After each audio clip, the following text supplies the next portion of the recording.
Merhaba arkadaşlar, Tarkan Özvardar ben. Bugün YouTube kanalımızda sizlere köpeklere farkına varmadan ya da farkında olarak yaptığımız yanlış şeylerden bahsetmek istiyorum. Sıralı bir şekilde size bunu anlatmak istiyorum. İlk önce şunu söylemek istiyorum.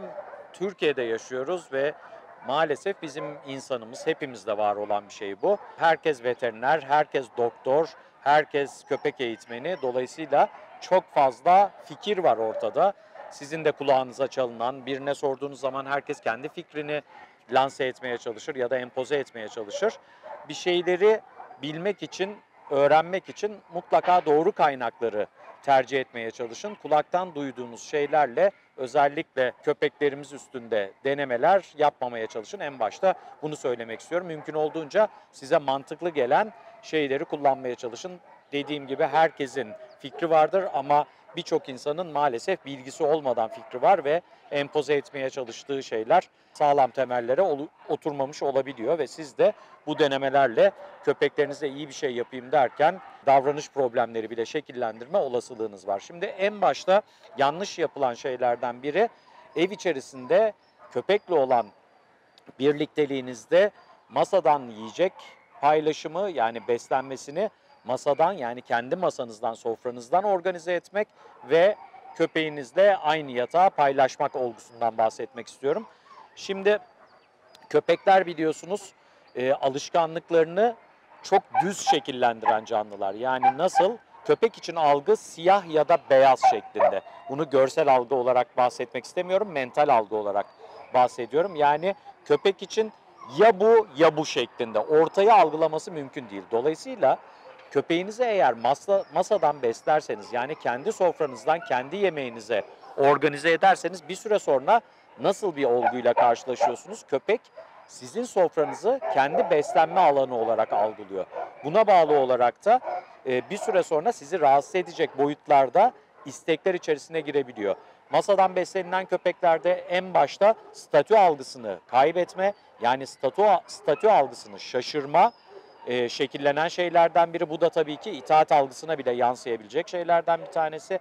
Ve masadan beslenerek yani çöplenerek obezite, yanlış beslenme, fazla beslenme gibi problemler ki biliyorsunuz bunların hepsi olumsuz şeyler köpekler için şekillenebiliyor.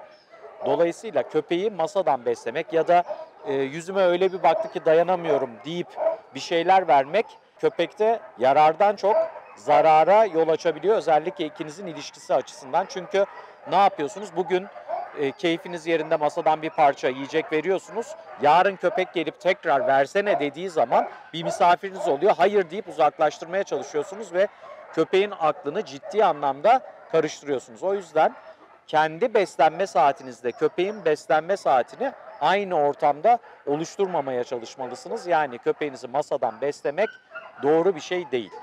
Bir diğeri köpekle birlikte uyumak. Bunu kesinlikle hijyen açısından söylemiyorum. Köpeğinizle birlikte uyumanın sağlığınız açısından yaratabileceği tehlikelerden bahsetmiyorum ama yine aynı şekilde statü algısını değiştirebilir ve siz uykudayken köpeğiniz yatakta sizin kadar derin uyumaz köpekler yatakta sizi korumaya yönelik tavırlar şekillendirebilir.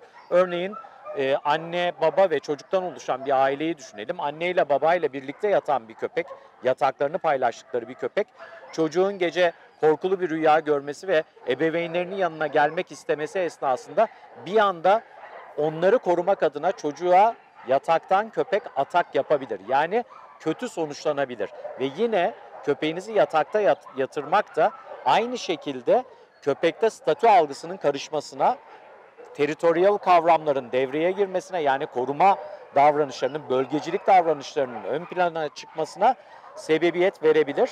Bu nedenle köpeğinizle birlikte yatmakta doğru bir mantık değildir, doğru bir uygulama da değildir.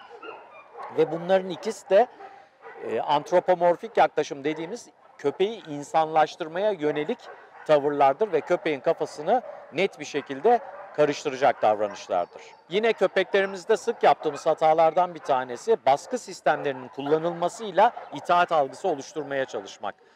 Biliyorsunuz en başta söylediğim işte herkes size bir köpek edindiğinizde akıl vermeye çalışır. Köpeğinizin alfası olun, lideri olun, gözünün içine bakın, işte patronun kim olduğunu ona ispat edin falan gibi yaklaşımlar. Baskı sistemleri oluşturularak köpekle ilişki kurmaya çalışmak ya da komünikasyon oluşturmaya çalışmak son derece yanlış uygulamalardır.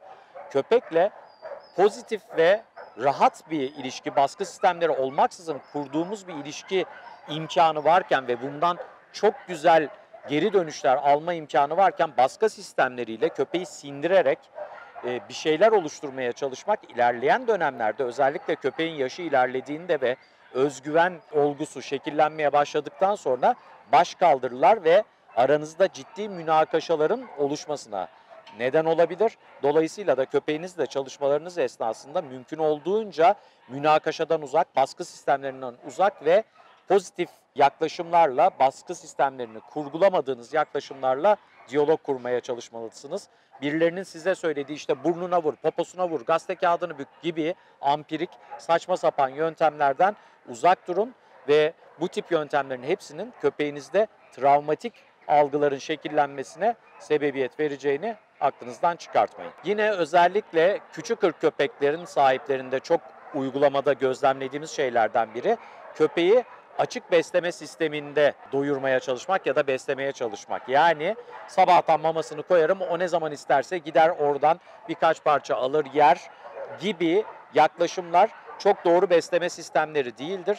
Bu tip açık beslemeler köpekteki yemeğe karşı iştah ve isteği ciddi anlamda düşürür ve gün içerisinde köpek defalarca gidip gelip mamadan parça parça yediği için bağırsak hareketleri çok farklı frekanslarda şekillenir ve buna bağlı olarak dışkılama ve idrar alışkanlıkları sıklaşır. Eğer köpek de düzgün gezinti programına çıkartılmayan ya da sınırlı gezinti programına çıkartılan bir köpekse tuvalet ihtiyaçlarının bir kısmını evde organize etmeye çalışır. Bu da sizin için can sıkıcı bir hal alabilir. Ve aynı insan gibi düşünün. Sürekli kurulu bir sofra önünüzde olsa bir süre sonra mideniz bulanır bundan. Köpek için de aynı şey geçerli. Dolayısıyla köpeğin yaşına uygun bir şekilde günün belli saatlerinde öğün programlarının oluşturulması ve sadece bu süreçler içerisinde öğününü tüketmesine yönelik alışkanlık edindirilmesinde fayda vardır. Yine çok sık gözlemlediğimiz şeylerden biri köpeği düzensiz bir şekilde ve az gezdirme olgusu. Köpeklerin dışarıya çıkması biliyorsunuz hem mental olarak rahatlamaları, diğer köpeklerle komünikasyon ki komünikasyon için illa diğer köpekleri görmesi gerekmiyor. İdrarlarla bırakılmış olan feromonları koklayarak tıpkı biz nasıl WhatsApp'tan yazışıyoruz, maillerimize bakıyoruz, görmeden de iletişime geçebiliyoruz. Köpekler için de aynı şey geçerli. Birçok anlam içeriyor. Egzersize olmak, bir yürüyüş yapıp açılmak, kafasının rahatlaması, bir sürü anlamı var gezinti programlarının. Ama hayvan sahiplerinin kafasında gezinti programları genellikle hayvan çişini kakasını yaptı tamam içeri şeklinde. Ya da gezinti programları kayışın ucunda köpek, köpekle hiçbir ilişki olmaksızın boş boş gezmek şeklinde organize oluyor. Tabii ki bunların hepsi yanlış. Her köpeğin düzgün bir gezinti programı olması gerekiyor.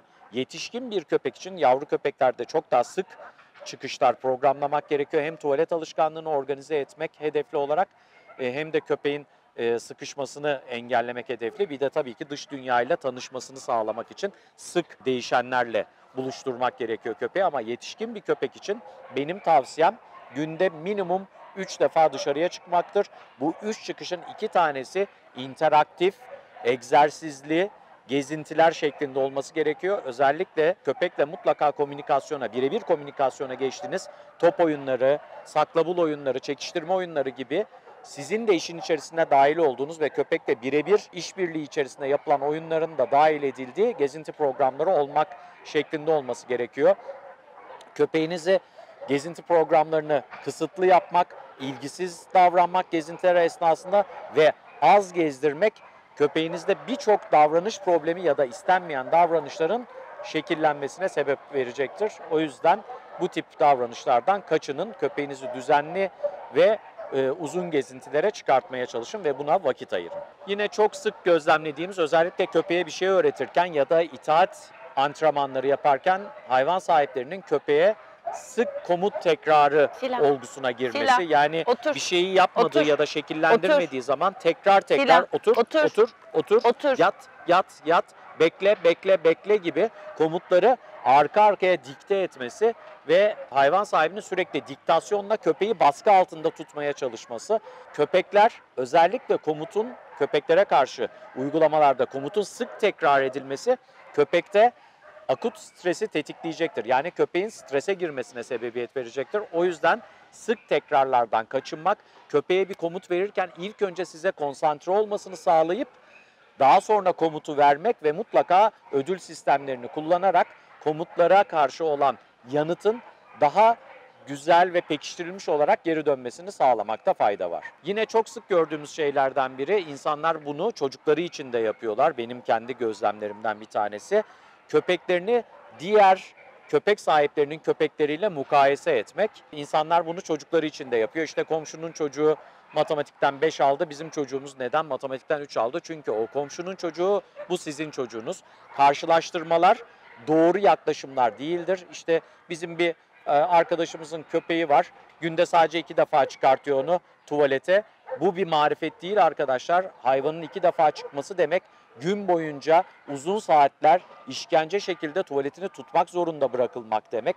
Ve mukayese ettiği köpeğin yaşını soruyorsunuz. 7 yaşında, senin köpeğin 4 aylık diyor. Yani zaten 3 yaşındaki çocukla 40 yaşındaki adamı mukayese etmek gibi bir yanlışlık oluyor. Köpeğinizi mukayese etmeyin. Aynı ırk içerisinde bile olsa mukayese etmeyin. Hepsi bir karakter, hepsi bir kişilik. Farklı iletişimler içerisindeler, farklı manipülasyonlara maruz kalıyorlar. O yüzden mukayese etmek, o köpek, o Golden Retriever neden bu kadar akıllı da benimki değil gibi bir yaklaşımda bulunmak mantıklı ve geçerli bir yaklaşım olmayacaktır. O yüzden mukayese etmekten mutlaka vazgeçmelisiniz köpeklerinizi. Yine özellikle ödül sistemlerini kafasında kurgulamada hayvan sahiplerinin yaptığı bir takım hatalar vardır. Ödül başka bir şeydir arkadaşlar, rüşvet başka bir kavramdır. Eğer bir köpekten bir komut isteği içerisine girerken ödülü elinize alıp köpeğe göstererek bir algı yaratmaya çalışıyorsanız köpeğin odak noktası ödül olur ve dolayısıyla ona ulaşmak için yaptığı bir hareket şekilleneceğinden bu göstererek yapılan organizasyonlar bir süre sonra rüşvet algısını şekillendirebilir.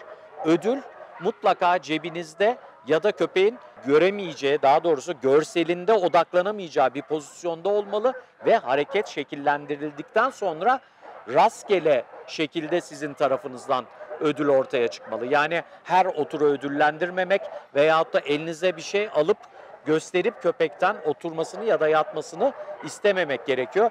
İlk önce odaklamak, komut şekillendirildikten sonra pekiştireç mantıklı olarak, yani motivasyonel mantıklı ödüllendirme yapmak gerekiyor. Ödülle rüşvet birbirinden farklı kavramlar. Yine çok sık yapılan hatalardan bir tanesi yürüyüş esnasında, ki bu anlattığım şeylerin hepsiyle alakalı videolarımız var ama kısa kısa tekrar refresh etmek istiyorum insanlara. Hepsini bir paket şeklinde sunmak hedefli olarak. Gezintiler esnasında köpekleri tanıştırmak. Biliyorsunuz siz kayışınızla köpeğinizi gezdiriyorsunuz. Karşı taraftan biri köpeğini gezintiyle size doğru getiriyor ve işte hep rastlanılan davranış, işte dişi mi erkek mi soru soruluyor. Sonra tanıştıralım. Eğer zıt cinsiyetlerse koklasınlar birbirlerini. Bu çok doğru bir yaklaşım değil arkadaşlar. Çünkü köpekler kayış altındayken kısıtlı vücut dili kullanmak zorunda kalırlar ve kendilerini doğru ifade edemeyebilirler. Çünkü kayış vücut dilini kısıtlayan bir objedir. Dolayısıyla köpeklerin kafa kafaya tanıştırılmaya çalışılması, kavgalarla, hiç kavga etmeyecek köpeklerin birbirine karşı kurulup mücadele mantığının ön plana çıkıp kavga etmesiyle sonuçlanabilir. Dolayısıyla kayış altındayken köpeklerinizi mümkün olduğunca birbirleriyle gergin ve tansiyonlu pozisyonda tanıştırmaya çalışmayın. Ayrıca köpek parklarına gittiğiniz zaman da, ki bunu çok düzenli yapanlar var, hiçbir zaman şunu unutmayın. Köpek parklarındaki köpek tanıştırmalar genellikle zoraki birlikteliklerdir. Çünkü köpek kendi arkadaşını seçemiyor. Sadece var olanlarla anlaşması bekleniyor köpeğin. Bu doğru bir mantık değil. Aslında iki köpeğin yürüyüş esnasında kayışta olarak birbirlerine paralel yürütülerek ilk önce birbirleri ve vücut dilleri hakkında bir fikirlerinin olması, daha sonra çevrili bir alanda serbest bırakılarak oynatılması çok daha doğru bir yaklaşımdır. Bazen bu zorlama birliktelikler köpek parkında yine istenmeyen kavgalara sebebiyet verebilir. Biliyorsunuz arkadaşlar, itaatte kullandığımız bir takım komutlar var. İşte basit komutlardan bahsedeceğim. Otur, yat, bekle gibi komutlar. Köpeklerin biliyorsunuz bizim de sözlü komut algısında tonlamayla ilgili algıları var. Yani kelimenin kendisini değil, tonlamayı daha çok algılıyorlar. Dolayısıyla köpeğinize komut verirken uzun cümlelerin içerisinde komutu geçirerek geri dönüş ve cevap beklemeyin. Yani bir köpeğe otur komutunu vermek yerine Şila niye oturmuyorsun? Otursana. Ne yapıyorsun? Bakma etrafa. Aferin. işte kont, yakışıklı oğlum benim otur bakayım oraya demek arasında ciddi fark var. Çünkü cümle kurduğunuz zaman köpeğin bu cümlenin içerisinden otur komutunu çekmesi onu zorlayacaktır. Dolayısıyla köpeğinizden iyi bir yanıt istiyorsanız komut anlamında temiz komut vermeye çalışın. Yani kısa ve ne istediğinizi net bilerek komutu sadece kullanarak geri dönüş bekleyin. Yine çok sık yapılan hatalardan bir tanesi köpeğe yüksek sesle komut verdiği zaman kişinin daha iyi bir sonuç alacağını düşünmesi. Şila otur. Yat. Bağırarak otur, yat falan gibi komutlar kullanmak. Bu çok doğru bir yaklaşım olmayacaktır. Çünkü genellikle köpeğinize sesinizin volümü ne zaman yükselir? Kızdığınız zaman. Yüksek sesle komut verdiğiniz zaman köpek azarlandığını düşünebilir ve depresi olabilir, akut stres şekillenebilir. Dolayısıyla köpeğinizle konuşurken normal bir ses tonu, yani komut verirken normal bir ses tonunu tercih edin. Fısıltı ya da aşırı yüksek seslerle köpeğinize komut diyaloğu oluşturmaya çalışmayın.